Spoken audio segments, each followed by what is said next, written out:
I'm not against a lavish life, but I'm just saying we need to balance, because everyone who's here on earth, Daphne, here, you are here to serve.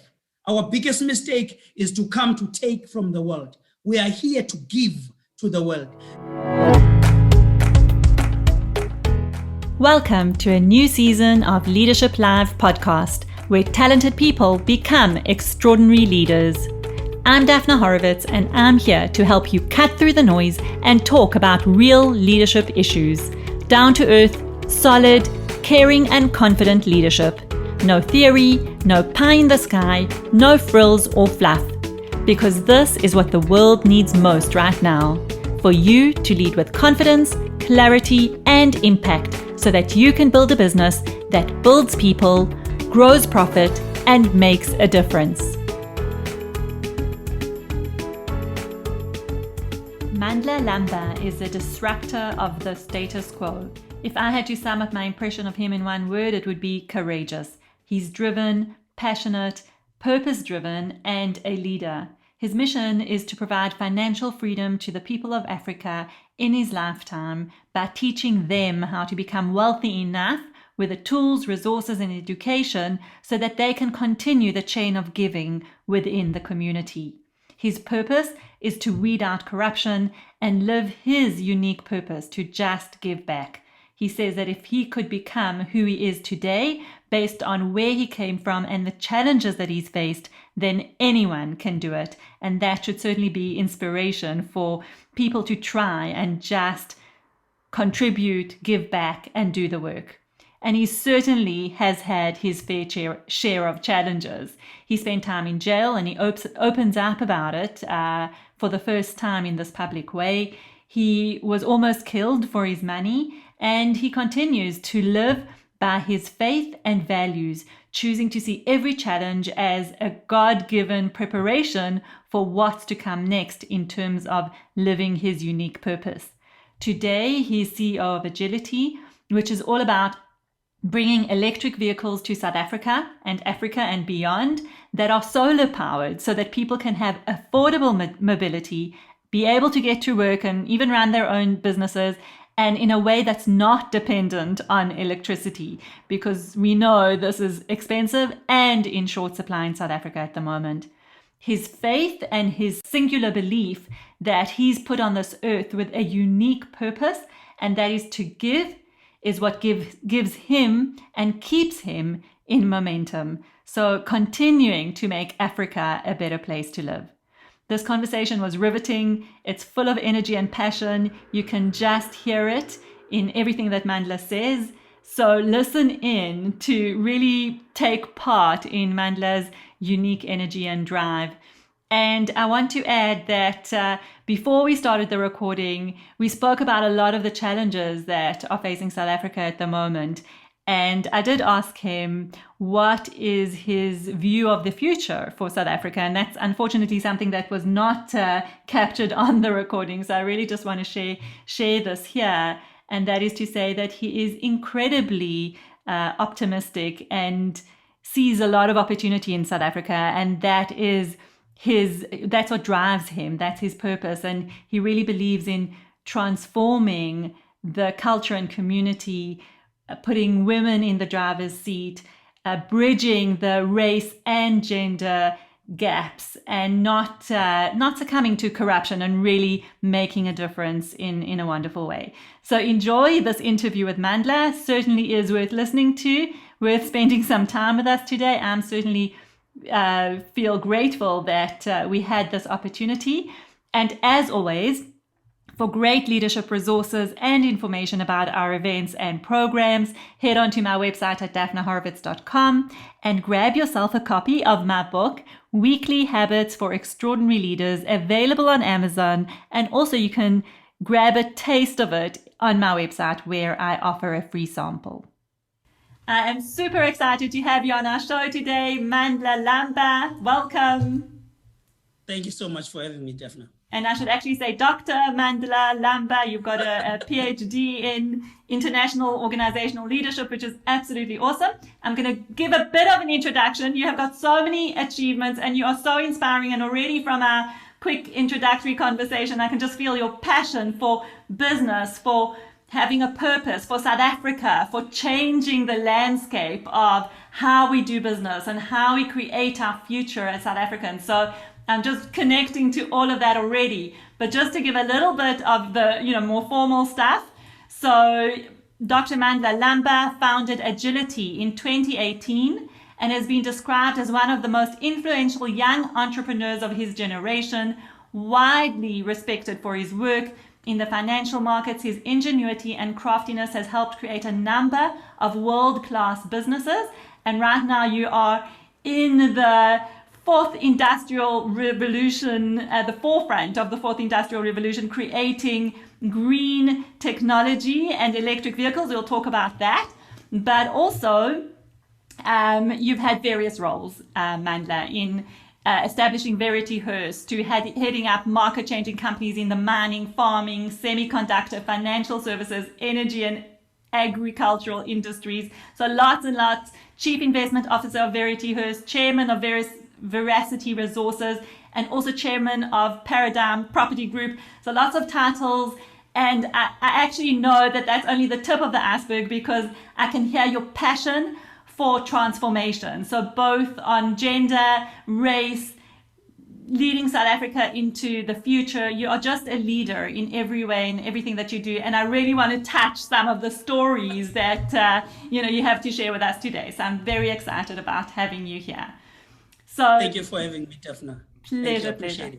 Mandla, we are going to start with a cliffhanger, because in all of that I described of who you are and what you've done, I also know that you've spent some time in jail. So do you want to tell us about that? Not some time. I spent 9 years in jail. 9 years? No Yeah. ways. Wow. Yes. And Mandla, Culpable you homicide. are 36 years old, 36. So that's like a good chunk of your life so far. Wow. Tell Big us chunk of my life. Okay. Big chunk of my life. I've never spoken about this in full. I'll try now even not to go too deep, but I'll give you just the highlights. In 2010, I started doing things that I was involved in a mining business. We were doing very well. The company was also a subsidiary of my parent company called Lamba Corporation, which was founded in 2007. So we had a problem at the time with these BEE things.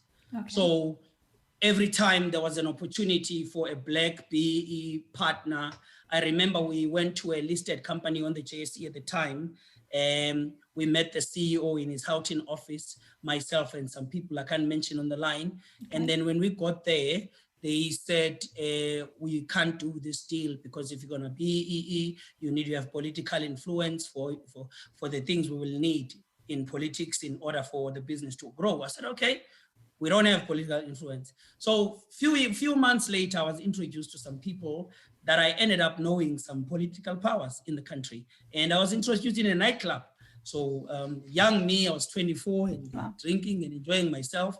And then I was introduced to some political powers and real powerful people, and hoping to now have this. When I say I want to become a BE partner in this deal, it would be easy because I've got these contacts that I have. But the most amazing thing was that I remember when we went to this, what was the name? Gold company.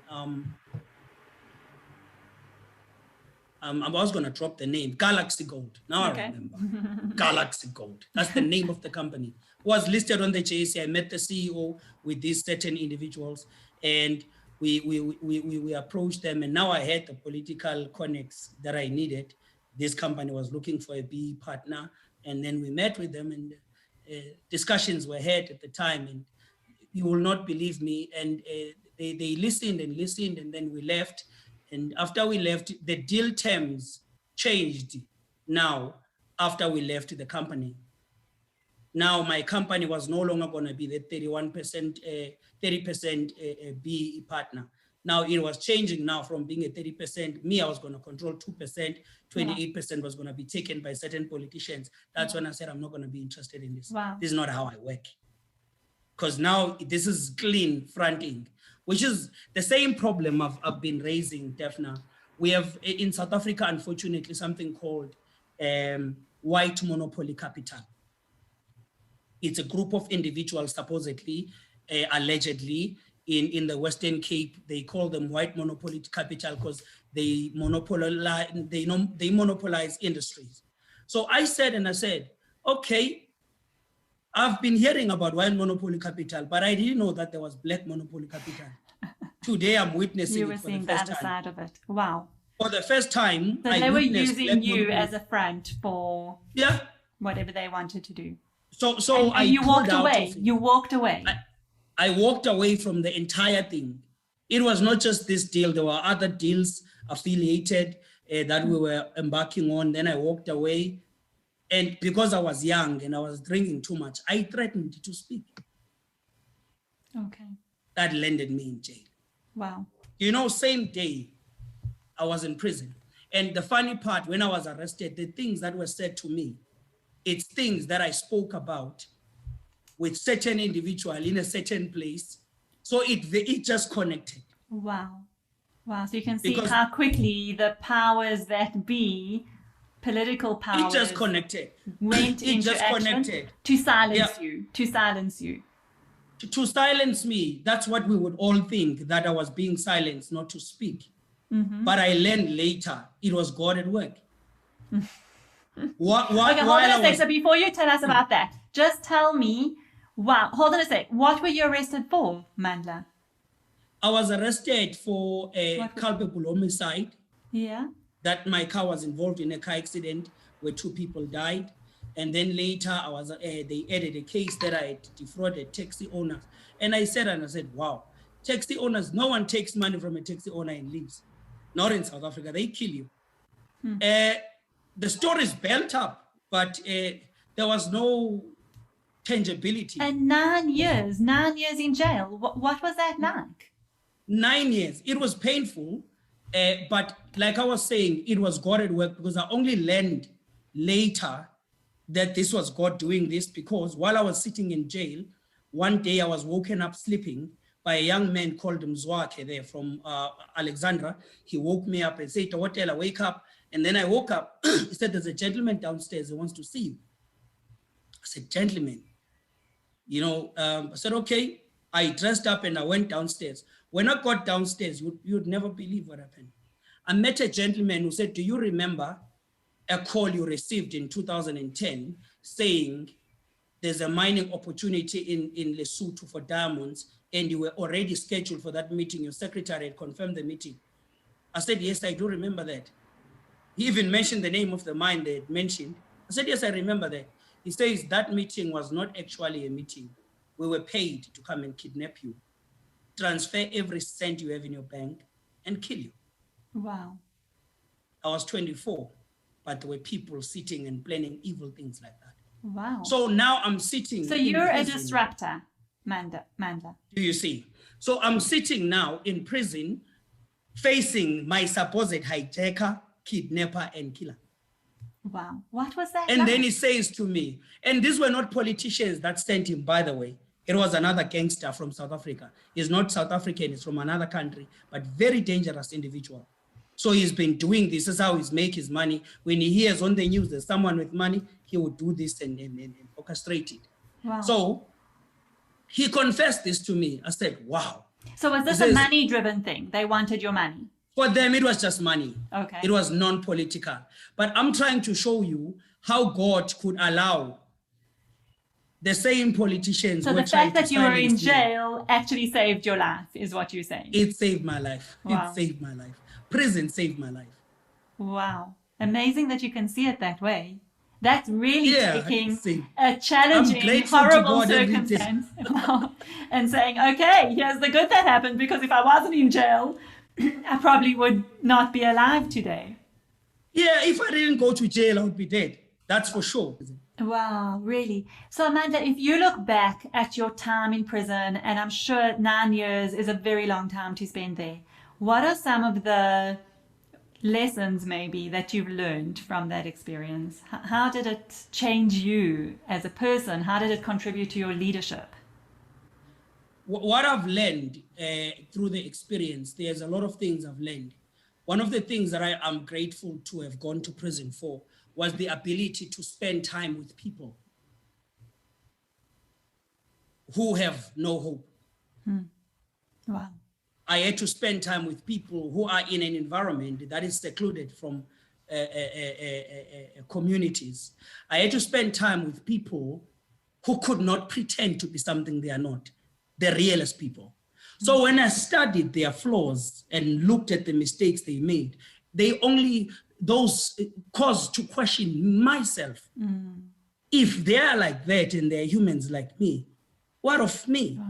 So it caused me to delve deeper. One of the things I learned, Daphna, because I became successful very young, I learned that I was proud. So prison taught me to be humble. Wow. Wow. I learned that I was selfish, but prison taught me that I must be selfless. Because there were times, Daphna, I would be going to court. I'm sitting in a truck, which a truck takes about 20 people. I'm wearing nice clothes and someone is wearing, his toes are outside his sneakers. The sneakers are ripped out. There's no family visiting. This person has messed up the family. They don't care anymore whether this person dies or what, they don't care. So you look at this person with these messed up shoes and you've got all the nice shoes. Then I saw the starting of caring there. When I would ask, wait, which cell do you stay? Which section? Says, no, okay, what size do you wear of shoes? I get the number, arrange and get them shoes they wear. That's when the changing of my character through the experience also. It started there, and then soon it was helping people who are, someone has got bail, someone beat up his wife. It's not a nice thing, but they've got bail of 4,000 rands. That's how messed up our justice system is. It's got a bail of 4,000 rand. He doesn't have the money. Now he's sitting in prison with people who hijack, who rape and kill. Now he's learning other traits and developing relationships with hardcore criminals, and is in for a parking ticket, is in for drunken driving, minor misdemeanor cases. Now they are mixed together in the same place. So those were some of the things I realized. This person can't be here. I can see even the alliances this person is keeping is going to be corruptible very soon. So the best thing to do, let me see how I can help to have the bail paid for this person, and this person leaves prison. So those are some of the experiences. So when I came back, I was this person who's determined to change the lives of people. No longer about my life. Amazing. Determined to change the lives of people. Yeah. Wow, it's just an unbelievable story, because you're saying you went to prison and you were able to take a perspective of how do I want to change to make the world better? Because we often, we know that in prison, as you say, people learn, skills, let's call them that. A lot of skills, yeah. that make them not better, that make them better criminals, maybe, Yeah. And you took a different perspective and a different approach. You said people in prison don't have hope. Did you have hope in prison? Did you always have hope? I'll tell you, I'm one who has a great relationship with God. I've always had a great relationship Have with you God. always? Okay. I've always been a child. Okay. But I'll tell you the truth, because I used to pray for things and they happen. If they don't happen fast, I would do what they call a Daniel fast, 21 days. I fast and pray. It wouldn't take me more than 6 months. I get what I want. Wow. But this time I prayed for bail. I did 3 Daniel fasts, no bail. Wow. So I'm going to tell you the truth. I lost hope. There was a phase in my life where I gave up and I said, you know what, this God is not right. Look at me now. But as time continued, I learned that there was a lot of wrongs in me in terms of character, selfishness, and other things that God had to correct in me. And it would take me this experience to develop a better me. Wow. So Mandla, I started gaining my hope back, Yeah. knowing that if God didn't care, I would be dead. I wouldn't be sitting here. I'm here because it's still. Yeah. It's your immense faith in everything that you experience, to say, almost like your 9 years in jail were your 9 years of character building school, right? Yeah. This is where you built your character, and your enormous faith, you can look at it now and say, God was leading you or guiding you to build those character aspects so that when you come out, you behave differently. Yep. And you create something different in the world. You'd be surprised now. I'll give you an example, Daphne. You'd be surprised now.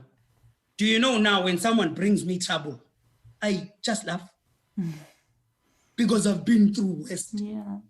Actually, so I know how it to can't get much worse, right? Than what you've done. So I've got the skills. I know how to swerve through troubles and overcome. I'm a winner by nature. I'm a winner. Daphne, I win. You understand? I don't go into something I know I won't win.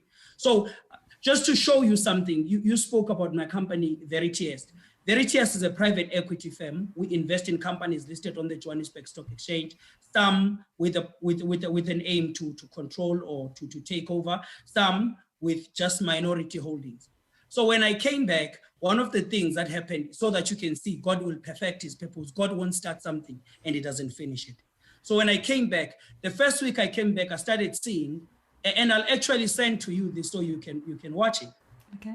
I started seeing a trend on the markets because I even provide market analysis for the SAPC in South Africa. So I started seeing a trend of misbehavioral kind of patterns of the market, that there was a recession coming.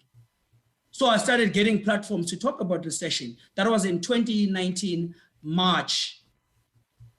And I remember the first interview I did about it at SAPC channel 404 was on the 28th of June, speaking that there is a recession coming soon. And then in October, I started talking about on another radio station called Ukhozi FM, the largest in Africa. I started talking on there about the coming market crash. And you won't believe me, 6 months later, the markets crashed. I didn't know there was a COVID coming. I didn't, but I could see the behavior of the markets, that they were now not controllable. They were no longer in the hands of the monetary policy makers. Even the monetary policy makers were taking instructions from how the markets are behaving, if they're trimming rates or not, they're increasing rates. So that caused me to say, let me start an academy called Veritiest Academy to teach people about trading shares on the Johannesburg Stock Exchange using bank platforms as brokers. So we started that, and then when the market crashed and the economy went to a recession, people said, you said this. And I said, and I said, how did I know? So you see, that's how you know that you are walking in the path of your purpose, because God will not guide you in a place of loss or misdirection. So this is something that happened immediately. Imagine I've been away for 9 months, 9 years, and I come back 2 months later. I have to do a tour across the country teaching people. I haven't seen my child for this period. I haven't had the time to spend time with the loved ones. Now my life was no longer mine. My life was for the people that God called me for. So this opened the door for us, that when we started pushing hard on Agilitee, closing our deal with our partners in Asia, after it closed, I said, because I know the financial markets in South Africa, predominantly the public markets, the JSE as such, Agilitee will not have institutional investors. We were offered over 1.1 billion rands by institutional players. Yes, 360 million of that was from corrupt politicians. We turned it down. You walked away from a financial investment in Agilitee. Amazing. Because it didn't match your values and you knew that it was correct. Okay. It didn't. And the decision we took with the team, our chairman, Cricket du Plessis, our COO, Bonnie Roberts, we took this decision soberly, that we're not going to take this money, because here's the problem we're having in society. I said to myself, I've been teaching people about buying shares and selling shares on the JSE using banks like Nedbank, Absa, and all of those banks using their laptops and cell phones at home, their smartphones, buying and selling shares, making money, because we are in a bubble market globally right now. So it's easy to make money with trades if you pick the shares right. So I said, we are going to list Agilitee. But since we're going to list it, every time a company is going to list, I remember telling Michelle Krastanov, who is who's the CEO of the advisory firm that is helping us with the preparation for the listing. I told her, we're not going to take money from institutional players. These are the reasons. Every time a company does an IPO, it will raise money from institutional players who, on the debut day, they decide to sell the shares to the public at a higher price than the price they got in. So we want to spin the wheel and get the public to own shares. When the shares debut the market, they are the ones who sell to the institutional players for the first time. They win. Awesome. How's that going? Are you managing to raise the capital with the? We are done. We are done with capital raising now. Wow, amazing. So you're saying that you opened it up to the public, and the public is going to win when you.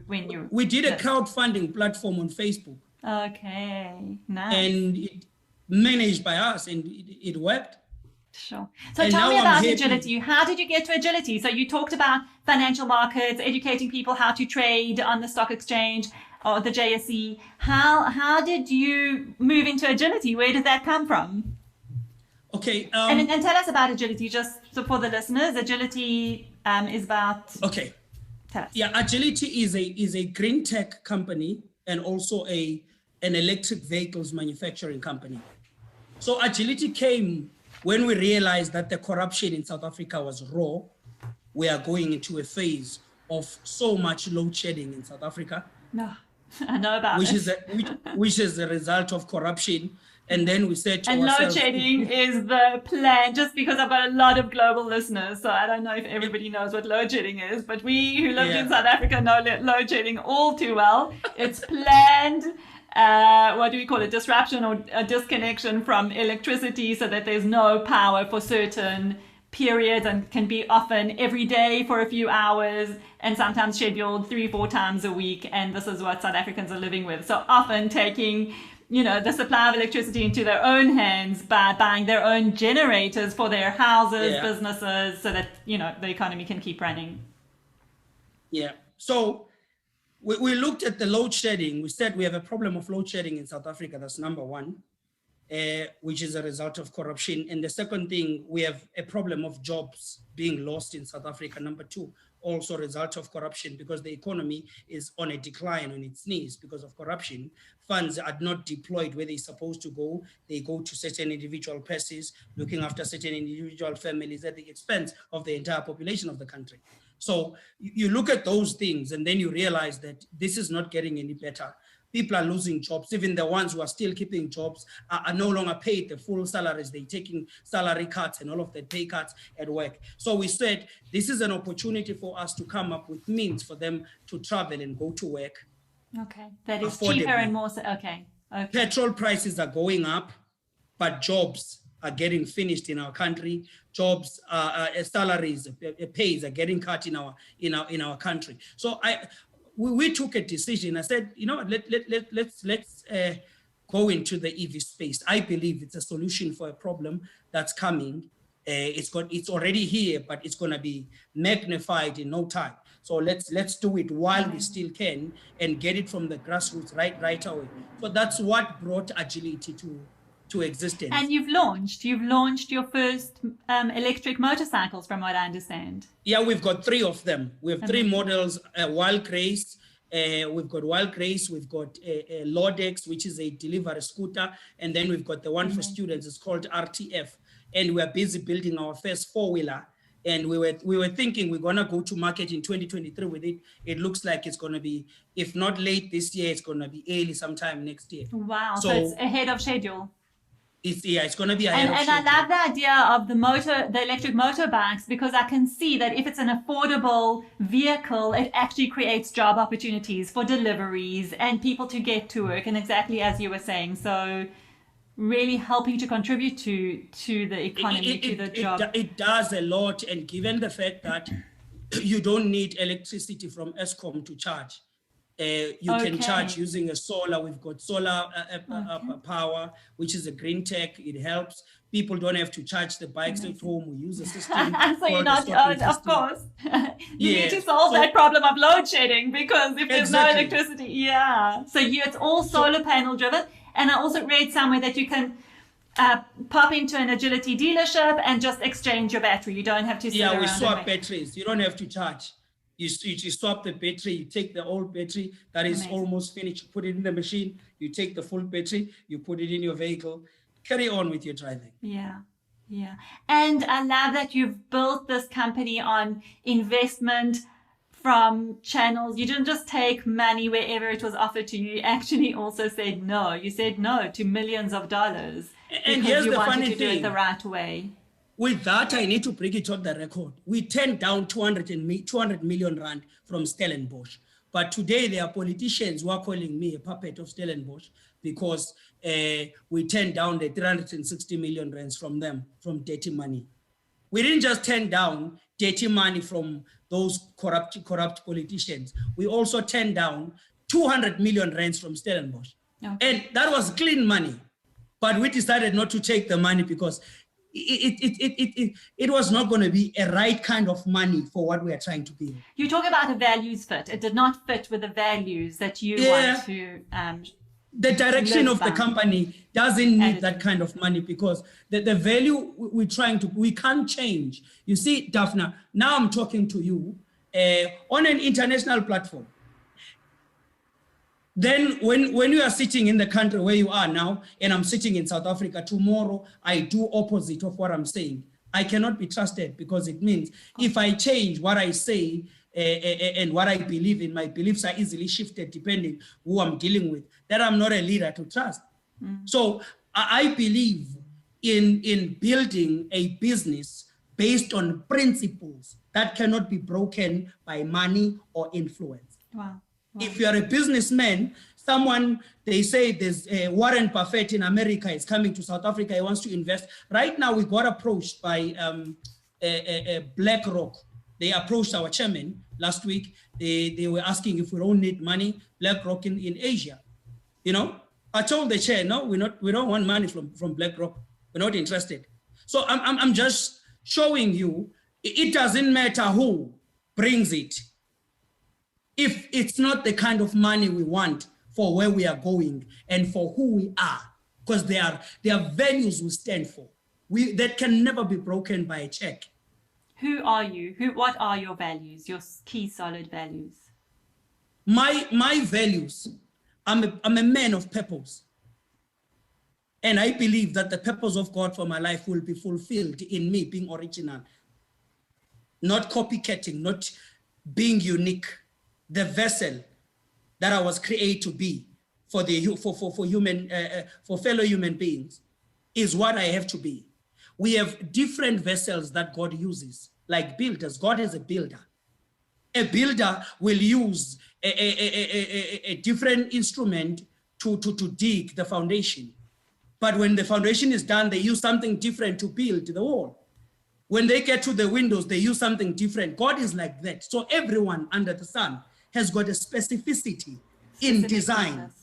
It is a very specific purpose for what they were called to do. So I believe that my role is to provide financial freedom to the people of Africa in my lifetime until I see them benefit in a scale that is not compromised by politics. Then I know that my role has not been fulfilled. Wow. And my role as part of this principle is that people can be able to become successful without poisoning their souls. Some people have to make deals in the kingdom of darkness just for the sake of making money. I'm here to say, you don't have to do that. We have a problem also in South Africa and in Africa at large with people who believe they can't make it unless they get a tender. I'm here to tell them you can become a billionaire without being a tenderpreneur by stealing money that you will not use to build. Instead, you'll go buy Porsches and Ferraris while people are waiting for houses. One of the business people in the country this week posted a video of an RDP house that was built somewhere. It had one window and one door. The whole house has got one window and one door. Disgusting. And the person who's building this was paid. He decided to cut costs in the name of profitability. So my principle is purpose over profit all the way. I love that. Purpose over profit. And you know, you articulated your purpose so well by saying, I love it. I'm just going to repeat it here. You said, you want to be able to provide financial freedom to the people of Africa without corruption, without cutting corners, by being true to themselves and standing by their principles. And I can see you're a man of faith, so it's also about having faith, and whatever it is that you believe in, it's about having faith that there's a greater good and a greater purpose over here. And I think that's really, really powerful words. It's a bad thing. You get a billionaire. His name is Warren Buffett, or it's Bill Gates. He becomes a billionaire. When he becomes a billionaire, he gives away half of his wealth to mankind to help the lives and problems that the world is facing. But you get a billionaire predominantly from the Black community. The only thing that he does is to uplift his family, and he leaves the community broken where he grew up. Still, there are no schools developed where he grew up. He's even shy to go back to the community where he comes from. That's what we need to kill in our people. So you want to become that billionaire, that Black billionaire who brings it back to his community, who brings it back. No. I just want to teach them to become billionaires who care. I love that. Billionaires for the communities they come from. Billionaires who care for the communities they are coming from. Not a billionaire. How does it happen that Bill Gates in America will come to Ethiopia and help children with food, donate $5 billion? Where are the billionaires from Africa? Yeah.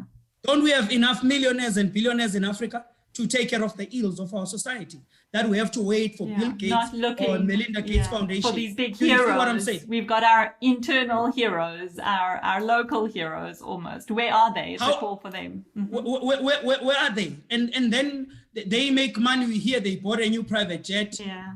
How do you buy a private jet while there are young stars who come from where you come from, the same environment, the same pain you've been through, and not care? All you care about is your private jet. You don't care. A private jet can feed how many families? I'm not against a lavish life, but I'm just saying we need to balance, because everyone who's here on earth, Defna, here, you are here to serve. Our biggest mistake is to come to take from the world. We are here to give to the world. The one who sent us to give will ensure he gives to us as we continue to give to the world.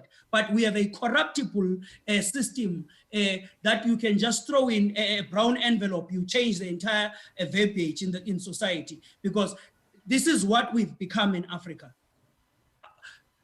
There's a rhetoric that we are poor because of the Western forces who came and messed up our economies and took our diamonds and took this. But we've been in power. What have we done since we've been in power? How many lives have changed? If these Western forces came and colonized us and took money from us and went back, they took that money to their countries and they developed their countries and made their lives, the people's lives, better in their countries. Yet here we are in positions of power. Some of us are millionaires and billionaires. Some of us are successful. But if it does not benefit my family, I can't care that Daphna's child is going to school on an empty stomach. What kind of society are we building? So you're actually saying that as leaders, we need to take responsibility for our own communities, take the opportunity to become wealthy, to make those millions, and then make sure that we are making life better in the communities that we came from. Then what's the use of having the millions, Daphna, to buy Ferraris while people are hungry? Yeah. Because I can hear your passion. So you've got a huge passion to kind of beat out corruption and selfishness and greed from society. That's what I'm hearing. That's your driving force here. I believe that the world will become better than we found it if we work together to build it into a better situation than we found it. But I'm worried that those who don't care will leave the world in a worse state than we found it. Because someone who cares about his children more than the children of the community will forget that these children will not grow up alone. If, God forbid, he gets hit by a train the next day, those children with all the money will not have friends in their community because they've got privilege while others are poor and suffering. And you find out that father was a politician who stole from government at the detriment of the ones who are poor. Do you see the problem? Now you have children that you are protecting, you are giving everything to, while the children of the community are suffering.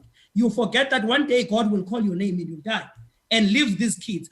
Which friends will play with them when they know that the daddy of that one stole from us? for her to live the way she lives.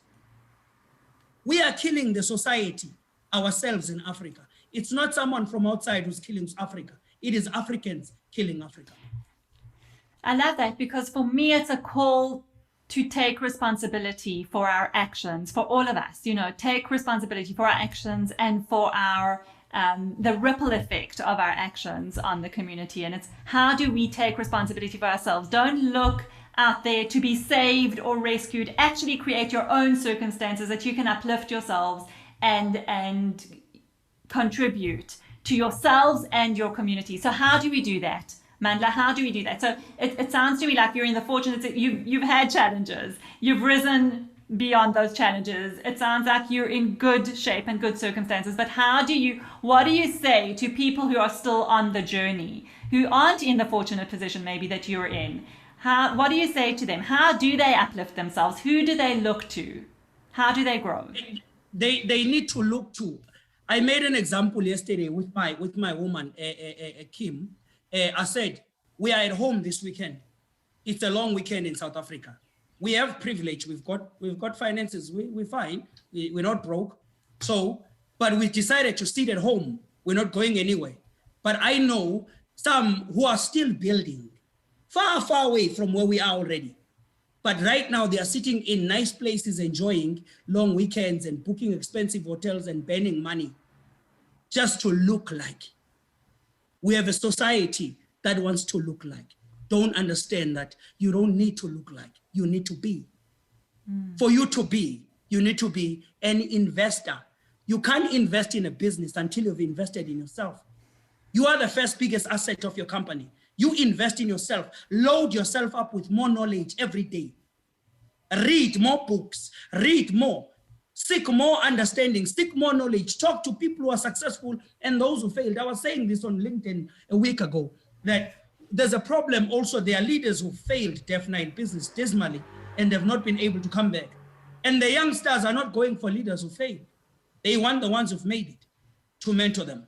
And there's so much you will learn from leaders who have made it and failed than the ones who are still at the top who've never failed. Because you haven't just made it. I mean, leaders who've made it, or what looks successful, is the end story. There's a whole story that's in the lead up to many, many failures and many challenges and many opportunities to learn. So, okay, wow. I think this has been an incredible conversation, and thank you for your time and sharing your wisdom and learnings. What is the maybe some key points you'd like to leave our listeners with? What do you want them to take away from our conversation?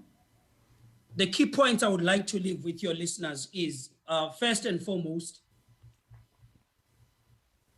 those who believe in God.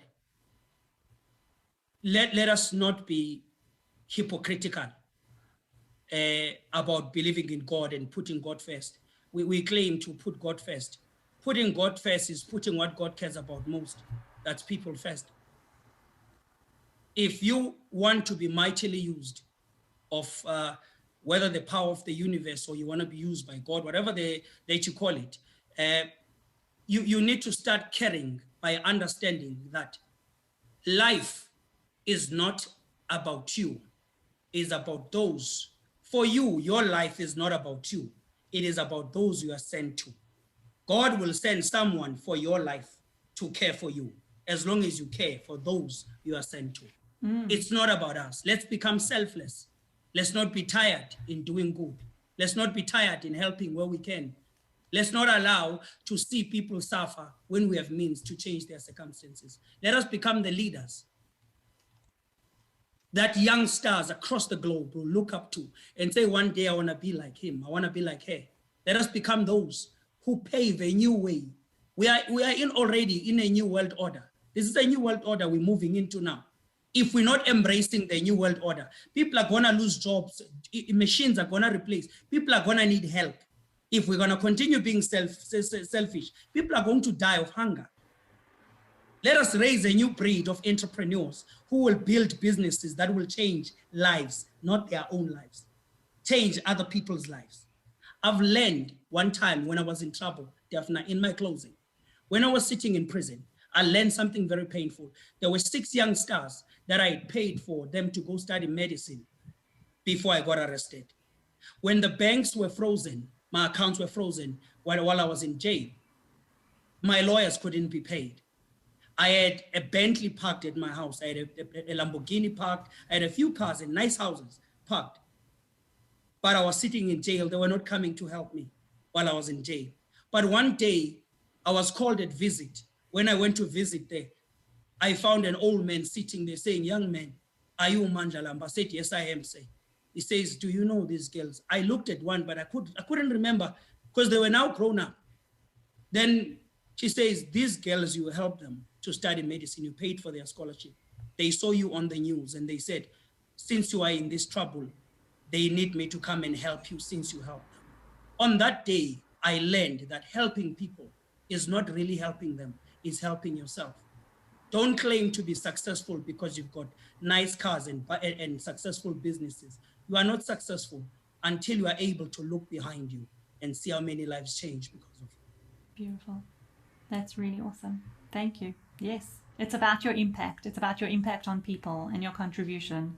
And I can see that this is really what drives you, and that all of your experiences and all of your challenges and successes have shaped you into how you want to lead the way forward, which is not accepting the status quo, not accepting corrupt behavior, not just being part of a system that doesn't work, but actually being part of creating the change to the system so that we can create a better society, better communities, and uplift people's lives. And Thank you so much for having me. Mission. Thank you. Thanks for your time, Mandla. It's been an absolute privilege. Thank you so much. God bless you.